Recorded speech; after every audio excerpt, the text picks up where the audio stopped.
హనుమకొండ జిల్లా భీమదేవరపల్లి మండలం వంగర ఆస్పత్రి వైద్యురాలు సయ్యద్ రూబీనా ఆస్పత్రిలో వైద్యంతో పాటు ఆరోగ్య విద్యను అందిస్తూ ప్రత్యేకత చాటుకుంటున్నారు.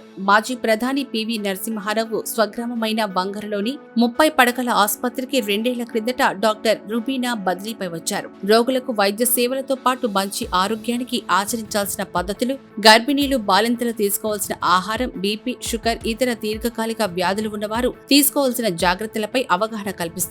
విన్న అంశాలను కొద్ది రోజుల్లోనే మర్చిపోతున్నారని, ఎప్పుడు గుర్తుండేలా పుస్తక పఠనం చేయించాలని డాక్టర్ రూబీనా నిర్ణయించారు. ఇందుకోసం సొంత నిధులు వెచ్చించి 70 వరకు ఆరోగ్య పుస్తకాలు కొనుగోలు చేశారు. వాటిని ఆస్పత్రికి వచ్చే రోగులకు అందించి చదివిస్తున్నారు. హెల్త్ గైడ్, హెల్త్ కేర్, ఆరోగ్య వ్యాయామ విద్య, ఆరోగ్య విజ్ఞాన శాస్త్రం, యోగా వంటివి వైద్యశాల తదితర పుస్తకాలు వీటిలో ఉన్నాయి. ముఖ్యంగా గ్రామాల్లో మహిళలు ఆరోగ్యం పట్ల శ్రద్ధ చూపించారని గమనించినట్లు డాక్టర్ రూబీనా తెలిపారు. వారికి ఆరోగ్యం పట్ల అవగాహన సదస్సులు నిర్వహిస్తుండటంతో ప్రస్తుతం ఆసుపత్రిలో రోజుకి 40 నుంచి 50 వరకు మహిళలు ఓపీ కోసం వస్తున్నారని పేర్కొన్నారు. ఆసుపత్రికి వచ్చినప్పుడు ఓపీ కోసం వెయిటింగ్ చేస్తున్న సమయంలో మహిళలకు హెల్త్ ఎడ్యుకేషన్ అందించాలనే ఆలోచన వచ్చినట్లు వెల్లడించారు. ఈ ఆలోచన అమలు చేయడంతో మంచి రెస్పాన్స్ వచ్చిందని ముఖ్యమంత్రి, రాష్ట్ర వైద్య ఆరోగ్య శాఖ మంత్రి అభినందించారని సంతోషం వ్యక్తం చేశారు. ముఖ్యంగా పెళ్లి కాని యువతులకు పీరియడ్స్ రెగ్యులర్ గా కావడానికి కొన్ని యోగాసనాలు చేయాలని కూడా సూచించడం జరుగుతుందన్నారు. గర్భిణీ స్త్రీలకు పౌష్టికాహారం తీసుకోవడంలో కూడా పుస్తక పఠనం